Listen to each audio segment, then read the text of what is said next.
Bom dia! É um prazer estar com você aqui na continuação do nosso programa Reencontro. Aquele momento, né, aonde a gente faz o nosso quadro Fazendo a Diferença. É isso. A gente quer mostrar que cada um de nós faz uma pequena diferença no mundo que a gente vive. E que se o mundo não está melhor, talvez esteja dependendo da diferença que você precisa fazer na sua vida para influenciar positivamente o seu ambiente de vida. Hoje aqui eu estou com uma presença muito especial para conversar um pouquinho com a gente sobre um assunto que tem estado assim de uma maneira muito comum hoje nas nossas rodas mais simples aí da população, em todos os lugares, que é o poder judiciário no Brasil. Eu estou aqui com o desembargador Dr. Cairo Ítalo, que é presidente da 5ª Câmara Criminal do Tribunal de Justiça do Rio de Janeiro. Bom dia, doutor. Bom dia. É um grande prazer estar contigo hoje aqui. Um homem que tem feito a diferença através do seu trabalho. Né, lá na Câmara Criminal, julgando, fazendo justiça, exercendo direito, e a gente conhece a trajetória desse homem e sabendo que ele tem sempre se preocupado, né, em mudar positivamente, né, esse estado jurídico do Brasil. Mas o que eu queria conversar um pouquinho hoje com o doutor é um assunto que talvez há 20 anos atrás a gente não via muitas pessoas falarem. Hoje, eu brinquei com ele aqui, a gente conhece o nome dos ministros do Supremo Tribunal de Justiça, do Superior Tribunal de Justiça, do Supremo Tribunal, porque hoje está em voga na televisão o tempo inteiro, quem é ministro, caiu o ministro, por conta dessa crise política, né, econômica que se instaura no Brasil. Mas as pessoas, muitas vezes simples, leigas, não entendem muito como é que isso funciona, como é que o Poder Judiciário, de repente, entrou de uma maneira muito forte na política do Brasil, se a gente pode dizer assim, de modo, né, grosseiro.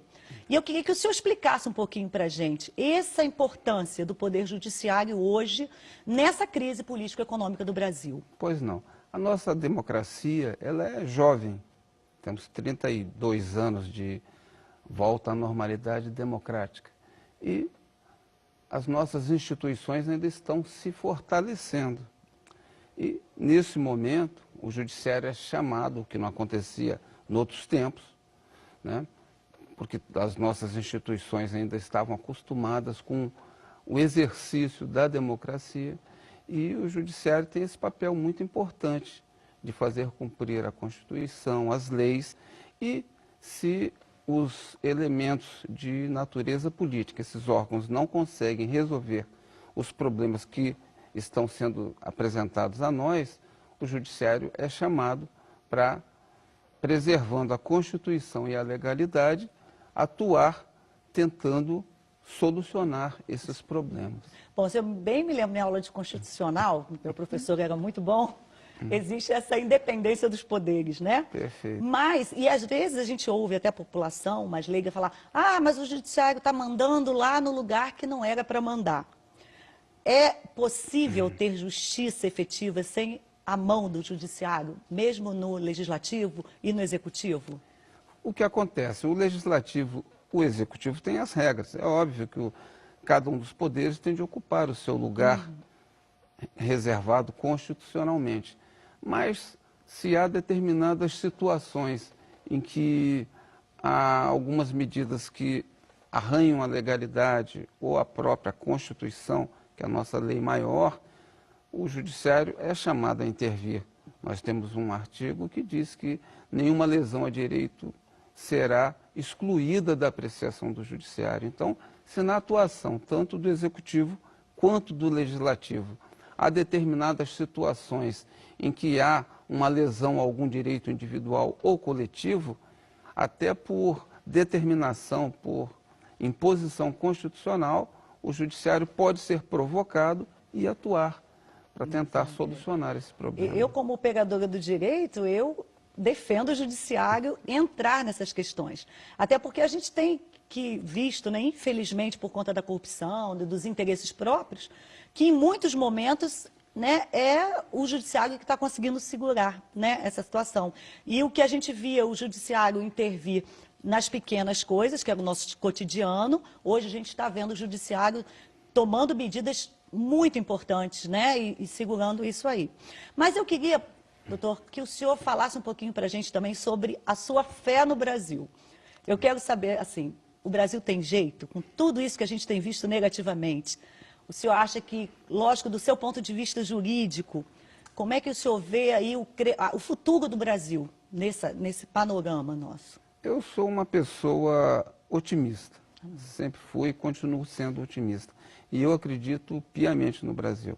Sei que nós estamos passando por um período de depuração, um período de dificuldade, de alguma dificuldade até a nível institucional, né?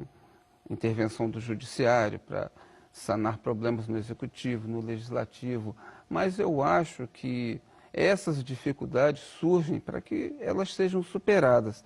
E na superação dessas dificuldades, a nossa tendência é crescer. Eu acho que nós vamos crescer como nação, vamos crescer juridicamente. Eu tenho plena certeza que o Brasil vai sair mais fortalecido de todas essas dificuldades que ele está enfrentando.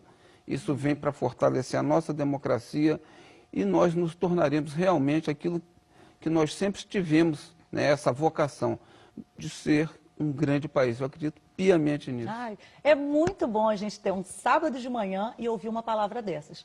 Porque a gente não muda o canal, não. Porque se você mudar, você só vai ver palavra triste. E aqui você vai sair acreditando que há solução para o Brasil. Mas depende de cada um de nós, não é verdade? Depende de cada um de nós. O que o senhor poderia dizer para a gente, assim, que como cidadão comum, eu posso fazer a diferença como eu posso fazer essa diferença para ajudar essa melhora no Brasil? Tem um provérbio, né, que diz que se o sujeito deixar de ser canalha, ele não vai acabar com a canalice, mas terá um canalha a menos. Excelente. É um pouco por aí.